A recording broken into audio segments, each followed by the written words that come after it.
ابو ہریرہ رضی اللہ تعالی عنہ آپ بیان کرتے ہیں کہ نبی پاک صلی اللہ علیہ وآلہ وسلم مسجد نبوی شریف میں تشریف فرما تھے. ایک اعرابی آیا, اس نے مسجد میں پیشاب کرنا شروع کر دیا. اس نے مسجد میں پیشاب کرنا شروع کر دیا. صحابہ کرام کو غصہ آیا, اس پر جھپٹنے لگے, یعنی اس کو پکڑنے لگے. تو پھر نبی پاک صلی اللہ علیہ وآلہ وسلم نے صحابہ کرام کو روک دیا. اسے آپ نے صحابہ کرام کو روک دیا اور فرمایا اسے پیشاب کر لینے دو, اور فرمایا اسے پیشاب کر لینے دو. جب اعرابی نے اطمینان سے مطمئن ہو کر اپنی حاجت پوری کر لی, پیشاب کر لیا, تو نبی پاک صلی اللہ علیہ وآلہ وسلم, وہ محبوب جس کو اللہ نے وما ارسلناک الا رحمت للعالمین کی شان دے کر بھیجا ہے, آپ نے اس کو اپنے قریب بلایا, اپنے قریب بلایا اور بڑے ہی پیار سے, محبت سے, اچھے انداز سے سمجھایا اور فرمایا انما ہیا لذکر اللہ والصلاۃ وقراءۃ القرآن, یہ مسجدیں صرف ذکر الہی اور نماز اور تلاوت قرآن کرنے کے لیے بنائی گئی ہیں. یہ مسجدیں تلاوت قرآن, ذکر الہی, نمازیں پڑھنے کے لیے بنائی گئی ہیں, اور نجاست نہیں ڈالا کرتے. اس کے بعد صحابہ کرام کو فرمایا پانی لو, پانی کا ڈول بھرو, مسجد کو دھو دو اور صاف کر دو, اور صاف کر دو. آج کل ہمارے معاشرے کے اندر بڑی ہی, یہاں بھی ہم دیکھتے ہیں, دیکھیں اللہ تعالیٰ نے جس کو توفیق دینی ہے اسی نے ہی نماز پڑھنی ہے. کچھ لوگ ہوتے ہیں وہ دروازے میں انٹری کر جاتے ہیں, مسجد میں آ جاتے ہیں, لیکن پھر بھی واپس چلے جاتے ہیں. کیوں؟ ان کو نماز کی توفیق نہیں ہوئی, وہ نماز کی توفیق نہیں ہوئی. لوگ آتے ہیں مساجد کی واش روم میں جاتے ہیں, اپنی حاجت پوری کرتے ہیں, چلے جاتے ہیں. ادھر نماز کا بھی ٹائم ہوتا ہے, جماعت کھڑی بھی ہوتی, پھر بھی لوگ چلے جاتے ہیں. لوگ وضو کر رہے ہوتے ہیں, پھر بھی چلے جاتے ہیں. ہاں, ان کو پیار سے دیکھیں, یہ تو باتھ روم کے اندر, واش روم کے اندر, لیٹرین کے اندر وہ کر رہے ہیں, ادھر مسجد کے اندر وہ شخص عرابی جو ہے پیشاب کر رہا ہے, لیکن میرے محبوب نے بڑے پیار سے اس کو سمجھایا ہے, بڑی محبت سے سمجھایا. ہاں, کوئی اگر ایسا بندہ آتا ہے, نماز کا ٹائم ہو گیا ہے, وہ پھر بھی واش روم سے ہو کر جا رہا ہے, اس کو پیار سے, یار تو نے واش روم میں تو ہو لیا ہے, تو نے اللہ کے گھر میں بھی آ گیا ہے, چل آجا وضو کر, 2 رکعتیں نماز پڑھ لے آ کر. محبت سے, پیار سے اس کو سمجھانا ہے, لڑ کر نہیں, جھگڑ کر نہیں. اگر آپ کا سخت لہجہ ہوا تو پھر دوڑ جائے گا, وہ بھاگ جائے گا. نبی پاک صلی اللہ علیہ وآلہ وسلم کے پاس ایک شخص آیا, اس نے آ کر عرض کی کہ اے اللہ کے نبی, میں کلمہ پڑھ کر مسلمان تو ہو جاتا ہوں, لیکن میرے اندر 3 بری عادتیں ایسی ہیں, 3 بری عادتیں ایسی ہیں جو مجھ سے چھٹتی نہیں ہیں, اور آپ کی شریعت کے اندر اس پر بڑی سخت وعیدیں ہیں.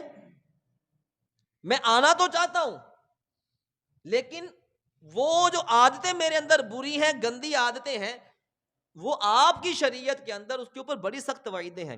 میرے محبوب علیہ الصلوۃ والسلام نے فرمایا اے شخص بتا وہ عادتیں تیرے اندر کون کون سی ہیں, وہ کون کون سی بری عادتیں تیرے اندر ہے. اس نے عرض کی اللہ کے نبی, سب سے پہلے تو میں جھوٹ بہت بولتا ہوں. کیا کرتا ہوں؟ بولے ذرا. اور یہ عام بیماری ہے, عام بیماری ہے, تقریباً ہر بندہ اس پر لگا ہوا ہے. میں جھوٹ بہت بولتا ہوں. میرے محبوب نے فرمایا اچھا دوسرا کیا مسئلہ ہے, دوسری بیماری کیا تجھے, دوسرا گناہ کیا کرتا ہے؟ تو اس نے عرض کی اللہ کے نبی, میں زنا کا عادی ہوں, میں زنا کا عادی ہوں. میرے محبوب نے فرمایا اچھا اب بتا تیسری بری عادت کیا ہے؟ اس نے پھر عرض کی کہ اللہ کے نبی, میں شراب بھی پیتا ہوں, میں شراب بھی پیتا ہوں. پھر میرے محبوب نے فرمایا اچھا اور بتا کون سی تیرے اندر بری عادت ہے؟ اس نے کہا میں چوری بھی کرتا ہوں, میں چوری بھی کرتا ہوں, میں چوری بھی کرتا ہوں. اللہ کے محبوب نے فرمایا اچھا ایسا کر, ان سب بیماریوں میں سے, ان سب عادتوں میں سے ایک میرے کہنے پر چھوڑ دے, ہیں ایک میرے کہنے پر چھوڑ دے. وہ شخص کہنے لگا کوئی مسئلہ ہی نہیں ہے, او نماز پانچوں فرض ہے, پانچوں ہی پڑھنی چاہیے, لیکن سوٹا چو کے پیچھے مت پہ جاؤ یار. اس کو چل یار ایک تے پڑھ آگے, اس رب کی بارگاہ میں جھک تو صحیح آ کر, اس کے سامنے اپنی پیشانی کو رکھ تو صحیح آ کر. بس جس دن تو نے پیشانی رکھ لی اللہ تعالیٰ تجھے اپنی بارگاہ میں ضرور قبول فرما لے گا. ہیں اللہ کے محبوب نے فرمایا ایک چھوڑ دے. اس نے کہا مسئلہ ہی کوئی نہیں, ایک تے میں چھاڑ ہی دوں گا. ہیں فرمایا, پوچھا ہاں جی اللہ کے نہیں, بتائیے کون سی چھوڑوں. آپ نے فرمایا اے میرے غلام کلمہ پڑھ مسلمان ہو جا, لیکن تو نے جھوٹ نہیں بولنا, تو نے جھوٹ نہیں بولنا. اس نے کہا ٹھیک ہوگا جی, آپ سے وعدہ ہو گیا جی, میں جھوٹ نہیں بولوں گا.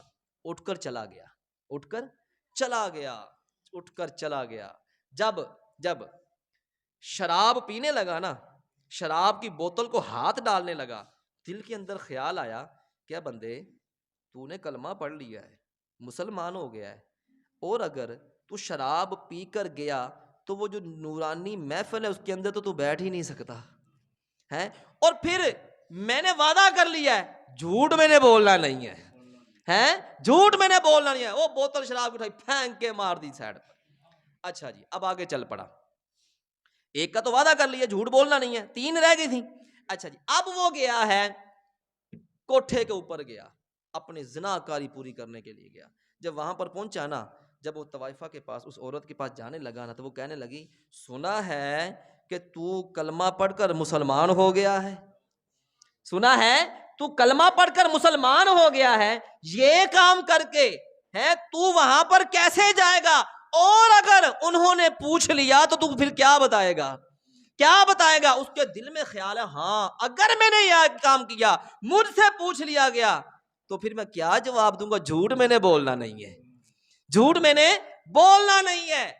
اب تیسرا مسئلہ آ گیا, ایک کا تو وعدہ کر لیا, 3 رہ گئے تھے. چوری کرنے لگا, رات کا وقت ہوا, جب چوری کرنے کے لیے اس چیز کو ہاتھ ڈالنے لگا, دل میں خیال آیا کہ اے بندے سارے علاقے کے اندر, سارے محلے کے اندر تو ہی مشہور ہے کہ میں چور ہوں, ہے کہ میں چوریاں کرتا ہوں. اب اگر میں چوری کرتا ہوں صبح شور پڑ جائے گا کہ میری فلاں چیز چوری ہو گئی ہے, اور سب کے سب میرے پاس آ جائیں گے, مجھ سے پوچھیں گے, اور اگر انہوں نے مجھ سے پوچھا کہ بتا تو نے چوری کی ہے, تو جھوٹ تو میں نے بولنا نہیں ہے, جھوٹ تو میں نے بولنا نہیں ہے. اسی وقت چوری کا ارادہ بھی ختم کیا, ترک کیا, واپس آ گیا مسجد نبوی کے اندر. نبی پاک صلی اللہ علیہ وآلہ وسلم تشریف فرمائے, صحابہ کرام کا جمع غفیر ہے, وہ شخص آتا ہے بیٹھ جاتا, وہ پیچھے ہو کر بیٹھ کر نبی پاک صلی اللہ علیہ وآلہ وسلم کے چہرے مبارک کو تکنا شروع کر دیتا ہے. تیری تک کے نگاہ میں مرید ہو گئی ہے, چہرہ مبارک کو تک رہا ہے, ٹک ٹکی لگا کر دیکھ رہا ہے, دیکھی جا رہا ہے. پاس ہی صاحب حضرت ابو بکر صدیق رضی اللہ تعالی عنہ تشریف فرمائے. آپ نے فرمایا ہے فلاں بن فلاں, خیر ہے تجھے, آج تو حضور کے چہرہ مبارک کے اوپر ٹک ٹکی لگا کر بیٹھا ہوا ہے, اور کیا ہو گیا تجھے. وہ عرض کرتا ہے اے ابو بکر میں حکمتوں والے نبی کے چہرے کی زیارت کر رہا ہوں, مجھ سے ایک چیز کا وعدہ لیا تھا, لیکن اللہ نے مجھ سے سارے کے سارے گناہ چھڑوا دیے. پھر ایک چیز کا وعدہ لے کر ایک جھوٹ چھڑوایا تھا, لیکن اللہ نے ایسی مہربانی کی, ایسی کرم نوازی کی, ایسا مجھ سے اللہ کے محبوب نے وعدہ لیا, اللہ نے مجھ سے چوری بھی چھڑوا دی, اللہ نے مجھ سے زناکاری بھی چھڑوا دی, اللہ نے مجھ سے جھوٹ تو چھڑوایا ہی چھڑوایا تھا, مجھ سے شراب پینا بھی چھڑوا دیا. پھر ایک اپنے اندر اخلاق حسنہ پیدا کر, محبت والا رویہ, اپنے اندر نرم لہجہ, محبت والا انداز اپنائیے. ہم لوگ نا بڑی جلدی سخت ہو جاتے ہیں, کوئی بات ہوتی ہے نا بڑی جلدی سخت ہوتے ہیں. جو بات سختی سے سمجھا کرنے والی ہے وہ محبت سے بھی کی جاتی ہے, وہ پیار سے بھی ہو سکتی ہے. ایک بادشاہ تھا, اس نے خواب دیکھا, صبح اٹھا, اس نے سارے جو خواب کی تعبیریں بتانے والے نجومی تھے سب کو اکٹھا کر لیا. اس نے کہا بھی فلاں بتاؤ بھائی میں نے رات کو یہ خواب دیکھا, اس کی تعبیر کیا ہے. جس سے پوچھا تھا اس نے کہا بادشاہ گل سن, اس خواب دی تعبیر اے وا کہ تیرے سارے ہی مر جانے, تے اس تو بعد تو مرنا ہیں، تیرے سارے ہی مر جانے اس تو بعد تو مرنا۔ بادشاہ نو غصہ آ گیا، انہیں کہ اللہ یہ تے میرا خاندان بھی ماردا پیا جے تے مینوں بھی ماری جاندا وا۔ انہیں کہا تلوار لو، پہلے ان دی تون تے میں لاواں نا ذرا۔ اس نے تلوار چلا اس کی گردن اڑا دی۔ پھر بادشاہ نے سوال کیا کہ ہاں بھی میں نے خواب دیکھا، اس کی تعبیر بتاؤ، تم بتاؤ بھائی فلاں۔ اس کے اندر ایک بڑا سمجھدار وزیر تھا، بڑا سمجھدار، وہ خواب کی تعبیر بتانے والا بھی تھا۔ اس سے پوچھا ہاں بھی تو بتا۔ اس نے اس نے جواب کیا دیا؟ اس نے جواب دیا، اس نے کہا بادشاہ تو اپنے خاندان کے اندر سب سے زیادہ زندگی پائے گا، سب سے زیادہ زندگی پائے گا۔ بادشاہ نے کہا کیا بات ہے جی، واہ بھائی واہ، اس کو انعام دے دو بھائی۔ سارا اس کو انعامات سے نواز دیا گیا۔ پاس کھڑے لوگ تھے، وہ کہنے لگے بھائی بات سن، اس نے صرف اتنا ہی کہا کہ تیرے ساری مر جانے، بادشاہ تو اینڈ تے مرنا، تے تو کیا بادشاہ تو ساری اپنے خاندان تو زیادہ اپنی تو زندگی پائیں گا۔ گل تے وہی کی تھی بات تو وہی کی، مرنا اس نے اینڈ پر ہی ہے، پورے خاندان سے زیادہ عمر پائے گا، سب کے مرنے کے بعد اس نے مر جانا ہے۔ بات وہی تھی لیکن انداز، اپنا انداز اچھا کیجئے۔ کسی کو سمجھانا ہے پیار سے سمجھانا ہے، محبت سے سمجھانا ہے۔